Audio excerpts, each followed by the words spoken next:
হাইলাকান্দি চহৰৰ যিটো আছিয়ালি বিল মই কৈছোঁ, আছিয়ালি বিলত 960 বিঘা ল্যান্ড এতিয়া এনকোর্স করে থৈ দিছে।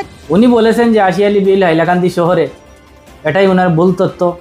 ওনাকে কে এই ভুল তথ্যগুলা ওনাকে দেয়? তাত আপনি গোটেই বাংলাদেশী মিয়া মুসলমানৰ তেওঁলোক তাত বসবাস কৰি আছে। 24 ঘন্টার ভিতরে এই আশিয়ালি বিলে যদি বাংলাদেশি প্রমাণ করতে না পারেন, হাইলাকান্দির বনাঞ্চলে যদি বাংলাদেশি প্রমাণ করতে না পারেন, হাইলাকান্দি শহরে যদি বাংলাদেশি প্রমাণ করতে না পারেন, তাহলে আপনার বিরুদ্ধে আমরা আইনি ব্যবস্থা নেব। আমাৰ হাইলাকান্দি টাউনতো বেআইনীভাৱে দখল কৰি থকা বহুত মাটি আছে। আজিৰ তাৰিখত মানুহে ঘৰ বাৰী নিৰ্মাণ কৰি লৈছে, নিজৰ ব্যৱসায় প্ৰতিষ্ঠান খুলি লৈছে। সেইবিলাকত যদি সরকারি জমিন কেউ বা কারা যদি দখল করে, ওনাদেরকে সন্দেহজনক লোক না বলে আপনারা সার্ভে করেন, ইনকোয়ারি করেন, আমাদের কোনো অসুবিধা নেই। কিন্তু প্রত্যেক ভারতীয় নাগরিককে কেন বাংলাদেশি তকমা দেওয়া হয়, কেন বারবার বাংলাদেশি বলে আপনারা এখানে পরিবেশ নষ্ট করার চেষ্টা করেন, এটা কোনো অবস্থায় বরদাস্ত করে যাওয়া হবে না। ওনাকে বারবার বলছি যে হাইলাকান্দির মানুষকে মিয়া মুসলমান বলবেন না। হাইলাকান্দিতে কোনো মিয়া মুসলমান নেই, হাইলাকান্দিতে কোনো বাংলাদেশি মুসলমান নেই, এটার তথ্য আপনি দিতে পারবেন না। আমাদের মধ্যে কোনো ভেদাভেদ নেই। আমরা দেখছি বিজেপির অনেক স্থায়ী বাসিন্দা যারা লিডার আছেন, আজ অবধি হাইলাকান্দির বিজেপির জেলা সভাপতির কোনো প্রেস মিট দেখিনি, হাইলাকান্দির প্রাক্তন জেলা সভাপতির শোভন ভট্টাচার্য মহাশয়ের কোনো প্রেস মিট দেখিনি। কারণ ওনারা এখানে স্থায়ী বাসিন্দা, ওনারা হাইলাকান্দি সম্পর্কে ওনাদের জ্ঞান আছে, হাইলাকান্দির মানুষ সম্পর্কে ওনাদের জ্ঞান আছে। যারা বাংলাদেশ থেকে এসেছেন, যারা বহিরাগত, ওনারা এসে হাইলাকান্দির হিন্দু মুসলমানের মাধ্যমে বিভেদ সৃষ্টি করার একটা চক্রান্ত করছেন। আমরা দেখেছি যে হাইলাকান্দিতে একজন বহিরাগত বিজেপি নেত্রী এসে বারবার ভুল তথ্য দিয়ে হাইলাকান্দি জেলা আয়ুক্তর কাছে মেমোরান্ডাম দিচ্ছেন, সংবাদ মাধ্যমের কাছে প্রেস মিট দিচ্ছেন। উনি প্রথমে একদিন বলেছেন যে হাইলাকান্দির বনাঞ্চলে হাজার হাজার বাংলাদেশি মানুষ আছেন। গতকালকে আরেকটি জেলা আয়ুক্তর কাছে মেমোরান্ডাম দিয়ে উনি প্রেস মিট দিয়েছেন যে আমাদের হাইলাকান্দি শহরের আশিয়ালি বিলে এখানেই বাংলাদেশি আছেন, এখানেই মানুষ জমিন জবরদখল করে রেখেছে বাংলাদেশিরা। ওনাকে কে এই ভুল তথ্যগুলা ওনাকে দেয়?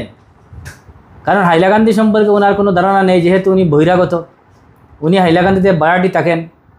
উনি বলেছেন যে আশিয়ালি বিল হাইলাকান্দি শহরে, এটাই ওনার ভুল তথ্য। এবং আশিয়ালি বিলে সন্দেহজনক নাগরিক, মিয়া মুসলমান, বাংলাদেশি আছেন বলে উনি প্রেস মিটে দিচ্ছেন। ওনাকে বারবার বলছি যে হাইলাকান্দির মানুষকে মিয়া মুসলমান বলবেন না। হাইলাকান্দিতে কোনো মিয়া মুসলমান নেই, হাইলাকান্দিতে কোনো বাংলাদেশি মুসলমান নেই, এটার তথ্য আপনি দিতে পারবেন না। তাই বারবার হাইলাকান্দির মানুষকে, হাইলাকান্দির সংখ্যালঘু মানুষকে, হাইলাকান্দির মুসলমান মানুষকে আপনি বাংলাদেশি বাংলাদেশি বাংলাদেশি বলে যে তকমা দিচ্ছেন, এটার আমি তীব্র নিন্দা জানাচ্ছি। এবং আশিয়ালি বিলে কোন সন্দেহজনক নাগরিক, কোন বাংলাদেশি লোক আশিয়ালি বিলে আছে, মন স্বর্ণকার আগামী 24 ঘন্টার ভিতরে প্রমাণ করতে হবে।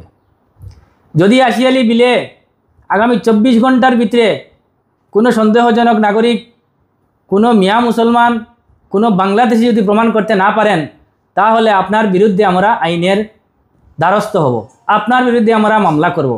কারণ একজন বহিরাগত নেত্রী হয়ে আমাদের হাইলাকান্দির পরিবেশ নষ্ট করার আপনি চেষ্টা করছেন। কোন অবস্থায় হাইলাকান্দির হিন্দু মুসলমান, আমরা 1971 24 মার্চের আগে আসা হিন্দু মুসলমান সহ প্রতিটি জাতি জনগোষ্ঠী আমরা ঐক্যবদ্ধে বসবাস করে আসছি। আমাদের মধ্যে কোনো ভেদাভেদ নেই।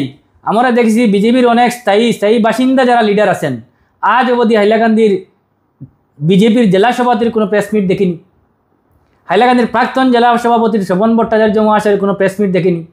কারণ ওনারা এখানে স্থায়ী বাসিন্দা, ওনারা হাইলাকান্দি সম্পর্কে ওনাদের জ্ঞান আছে, হাইলাকান্দির মানুষ সম্পর্কে ওনাদের জ্ঞান আছে। যারা বাংলাদেশ থেকে এসেছেন, যারা বহিরাগত, ওনারা এসে হাইলাকান্দির হিন্দু মুসলমানের মাধ্যমে বিভেদ সৃষ্টি করার একটা চক্রান্ত করছেন। তাই এর বিরুদ্ধে হাইলাকান্দির হিন্দু মুসলমান প্রত্যেক জাতি জনগোষ্ঠীকে আমি আহ্বান করেছি যে হাইলাকান্দির শান্তি সম্পত্তি বিনষ্ট করার যারা বাংলাদেশিরা এসে চেষ্টা করছে, ওনাদের বিরুদ্ধে আমরা প্রতিরোধ গড়ে তোলা, ওনাদের বিরুদ্ধে আমাদের আন্দোলন গড়ে তোলা, ওনাদের বিরুদ্ধে আমরা আইনি ব্যবস্থা লওয়া। আজকে উনি বলেছেন যে এসএস কলেজের কিনারে বাংলাদেশি লোক আছেন, সন্দেহজনক মানুষ জমিন দখল করে নিয়েছেন।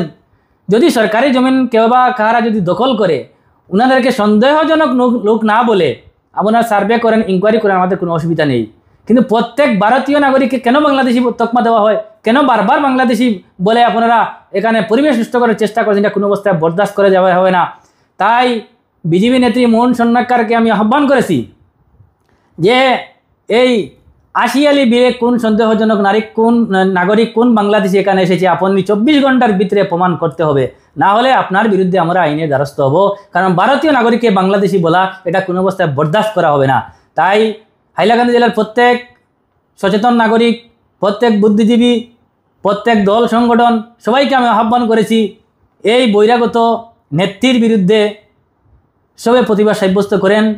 কারণ এই বহিরাগত নেত্রী হাইলাকান্দিতে এসে হাইলাকান্দির পরিবেশ নষ্ট করার যে চেষ্টা করছে, এই নষ্ট করার বিরুদ্ধে আমরা হিন্দু মুসলমান সবাই ঐক্যবদ্ধ হয়ে আমরা যারা ভারতীয় নাগরিক, আমরা দীর্ঘদিন থেকে যারা বসবাস করে আসছি, যারা 1951 লিগেসি জমা দিয়েছি, এর আগর লিগেসি আমাদের হাতে আছে।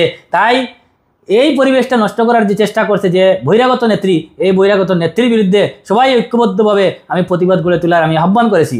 আমি দেখেছি প্রতিদিন রাত্রে এই নেত্রীর বিরুদ্ধে আমরা যারা সংখ্যালঘু মানুষ আছেন, যারা ঠিকাদার কন্ট্রাক্টর আছেন, বিল জমিয়ে দেন। যদি আমরা বাংলাদেশি মুসলিম মানুষ হন, সন্দেহের জন্য যদি নাগরিক হন, এরার সঙ্গে ওনার তো কী সুসম্পর্ক? তাই যারা ওনার ঘরে যান, ওনারকে আমি আহ্বান করেছি আপনারা বুঝিয়ে দেন যে হাইলাকান্দিতে কোন জায়গাতে এই বাংলাদেশিরা আছে, উনি প্রমাণ দেন, না হলে হাইলাকান্দির পরিবেশ নষ্ট হবে। তাই আমি রাইজর দলের তরফ থেকে হাইলাকান্দির বিজেপি নেত্রী, বহিরাগত বিজেপি নেত্রী মন সোনবারকে আবারও আহ্বান করছি, যদি 24 ঘন্টার ভিতরে এই আশিয়ালি বিলে যদি বাংলাদেশি প্রমাণ করতে না পারেন, হাইলাকান্দির বনাঞ্চলে যদি বাংলাদেশি প্রমাণ করতে না পারেন, হাইলাকান্দি শহরে যদি বাংলাদেশি প্রমাণ করতে না পারেন, তাহলে আপনার বিরুদ্ধে আমরা আইনি ব্যবস্থা নেব।